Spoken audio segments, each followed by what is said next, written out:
أسعد الله أوقاتكم مشاهدينا في كل مكان من الفضائيات الإرتيال. نحييكم ونقدم لحضراتكم نشرة أخبار هذا المساء، نستهل بأهم وأبرز العناوين.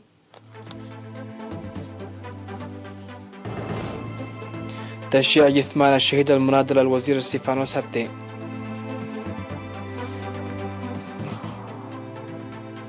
دعوة لطلاب الكليات من أجل تعزيز دورهم بهدف مكافحة الجريمة.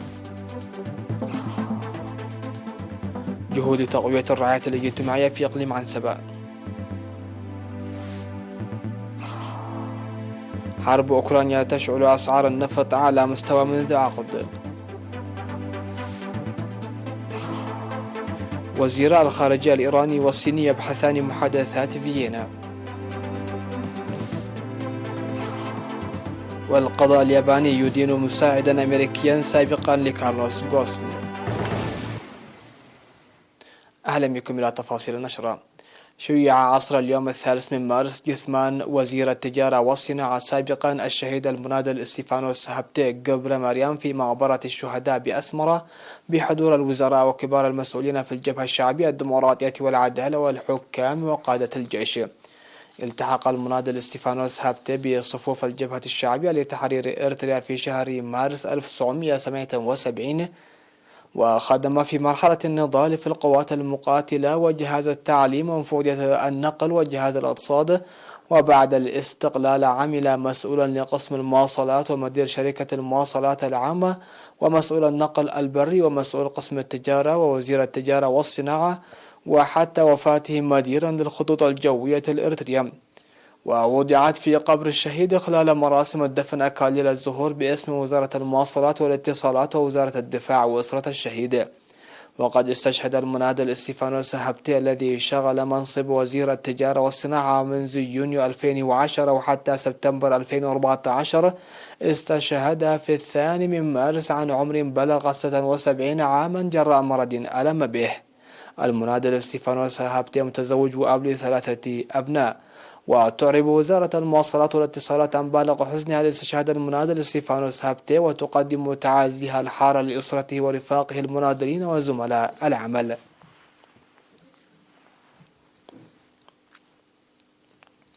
أعلنت وزارة الصحة بأن الفحوصات المخبرة التي أجريت اليوم في مراكز الفحص في الإقليم الأوسط قد أظهرت إصابة مواطنين 2 بمرض كورونا في أخريا ومعسكر دندن.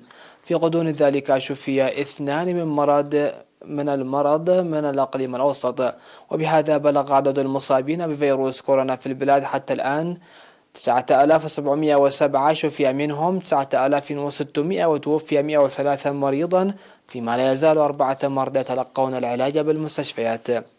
وزارة الصحة 3 مارس 2022.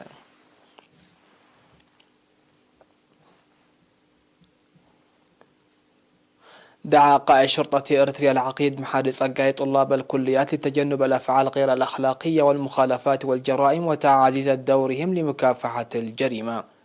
وشرح في السيمينار الذي عقده يوم 2 مارس لطلاب كلية الهندسة والعلوم التقانة في مينفحي الأفعال غير الأخلاقية التي تظهر في طلاب الكليات، وعلى الطلاب الاهتمام بدراساتهم وتجنب مثل هذه الأفعال التي تضعهم أمام القانون. وقال إن رؤية الشرطة ضمان السلم وسيادة القانون، ولتحقيق ذلك يعمل أفراد الشرطة لإحلال القانون وحماية ممتلكات الشعب والحكومة ومكافحة الجريمة. وعلى طلاب الكليات القيام بدور رائد وواع في هذا المجال.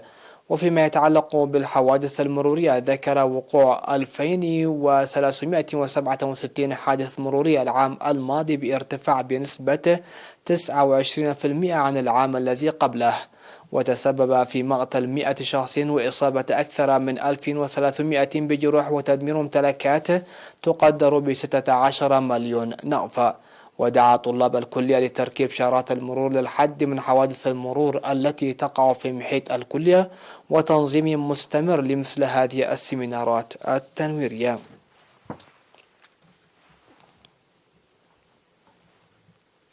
أوضح مكتب وزارة العمل والرعاية الاجتماعية في إقليم عنسبة في الاجتماع الذي عقده في 1 مارس في مدينة كرنة، أوضح مواصلة جهود الرعاية الاجتماعية للمواطنين، وأوضح مسؤول المكتب السيد محمد جابر أن معرفة أوضاع ومصاعب المواطنين وحلها يتطلب الدراسات والعمل المتفاني وتعاون جميع الجهات والتوعية المكثفة لضمان حقوق الأطفال ومكافحة العادات الضارة.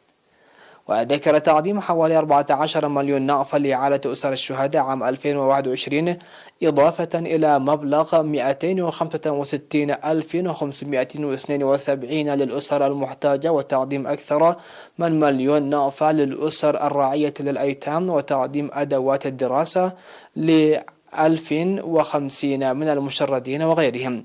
وأشار إلى صرف أكثر من 5.5 مليون نقفة لتأهيل الأسر الراعية للمعاقين وتأهيل المرأة المحتاجة والمسنين، ودعم عيني للأسر المحتاجة في مديريات كرن وحقات وعتكرزان وعلى برعد وحمل مالو.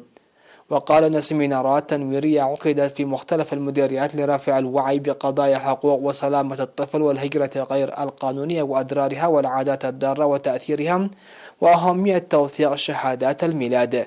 من جانبه أوضح المدير العام للخدمات الاجتماعية في إقليم عنسبة السيد فاسعين قرماي أن المهام كبيرة وتحتاج لتعاون جميع أقسام الإدارة، وطالب الاجتماع ليكون التوظيف في العمل عبر مكتب العمل والعمل المنسق مع المجتمع والشركاء للحد من زواج القاصرات وضمان حقوق الطفل والإسراع في دراسات التعرف على الأوضاع الاقتصادية لأسر الشهداء.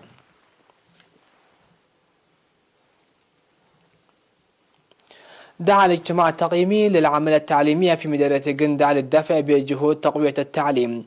وأوضح مسؤول التعليم في المديرية الأستاذ جبريل سوس ملس أن إزالة القصور وتطوير العملية التعليمية يتطلب العمل المتفان، وأشار إلى حل النقص في المعلمين وتمرير قدام المعلمين الخبرات للمعلمين الجدد وتساوى أوضاع المدارس الابتدائية والمتوسطة الكائنة في المناطق النائية. من جانبه أكد مسؤول التعليم في إقليم شمال البحر الأحمر الأستاذ رشيد محمد عثمان أهمية تجميع القرى لفعالية التعليم. من ناحية أخرى دعا مدير مدرسة الوحدة المتوسطة والثانوية بالإنابة في مديرية فرع الأستاذ صالح عمر للعمل المنسق للدفع بمقدرات ومشاركة الطلاب.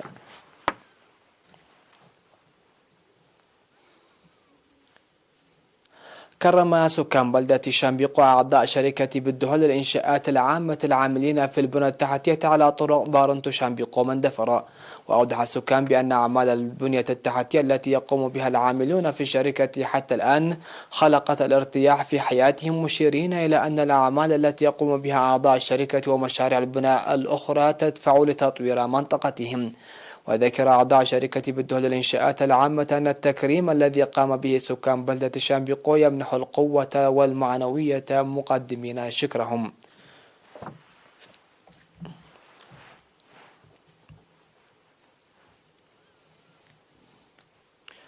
فاصل ومن ثم نعود لمتابعة الأنباء على الصعيد العالمي.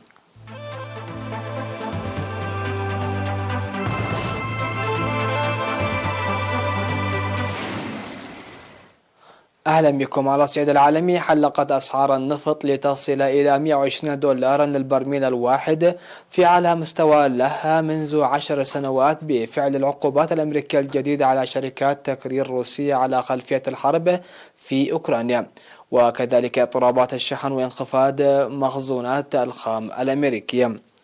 وارتفعت أسعار العقود الآجلة لخام برنت إلى $119.84 للبرميل، وهو أعلى مستوى منذ مايو 2012 وفق رويترز، لكن بعد عدة ساعات عاد السعر الانخفاض إلى $115 تقريبا.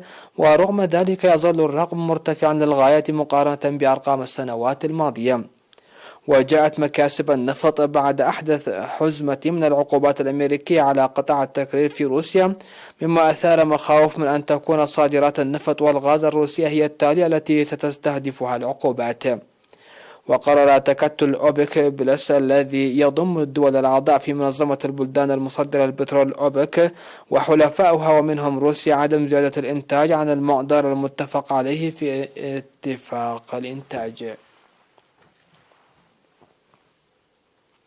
قال وزير الخارجية الإيراني حسين أمير عبد اللهيان إن طهران قدمت جملة من المقترحات والعروض في محادثات فيينا النووية. وأكد أمير عبد اللهيان خلال اتصال هاتفي مع نظيره الصيني وانغ يي أن التوصل إلى اتفاق يتطلب قرارا سياسيا ورؤية واقعية من قبل الأطراف الغربيين، واصفا المشاورات بين إيران والصين في فيينا بالتعاون المهم والبناء. من جهته أوضح وزير الخارجية الصيني وانغ يي أنه تحقق الكثير من المنجزات في مباحثات فيينا حتى الآن، مشيرا إلى أن القضايا المتبقية مهمة أيضا. وأكد وانغ أن الصين تدرك المطالبات الإيرانية المنطقية وتدعمها وتأمل التوصل إلى الاتفاق النووي سريعا.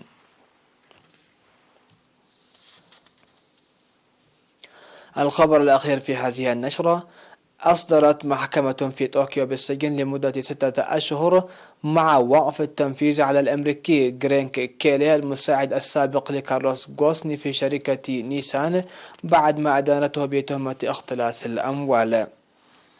وكانت النيابة العامة طلبت عقوبة السجن لمدة 2 مع النفاذ لهذا المسؤول القانوني الكبير السابق في شركة نيسان بعد ما اتهمته بمساعدة غوسن على التكتم عن مداخيل قدرها كانت الشركة تنوي دفعها لاحقا لمديرها آنذاك من دون أن تعلم بأمرها السلطات الضريبية اليابانية. وكانت السلطات اليابانية قد أوقفت غوسن وكيلي في نوفمبر 2018 ثم أفرجت عنهما بكفالة بانتظار محاكمتهما ودفع كلاهما ببراءته منذ بدء القضية.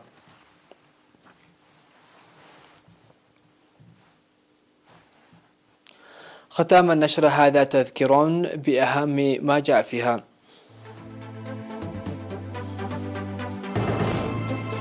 تشييع جثمان الشهيد المناضل الوزير ستيفانوس هابتي.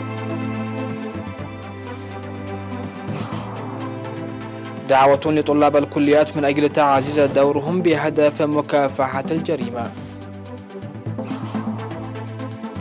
جهود تقوية الرعاية الاجتماعية في إقليم عنسبة. حرب أوكرانيا تشعل أسعار النفط أعلى مستوى منذ عقد. وزيراء الخارجية الإيراني والصيني يبحثان محادثات فيينا. والقضاء الياباني يدين مساعدا أمريكيا سابقا لكارلوس غوسن. انتهت النشرة. هذه تحيات الفريق العامل ودمه.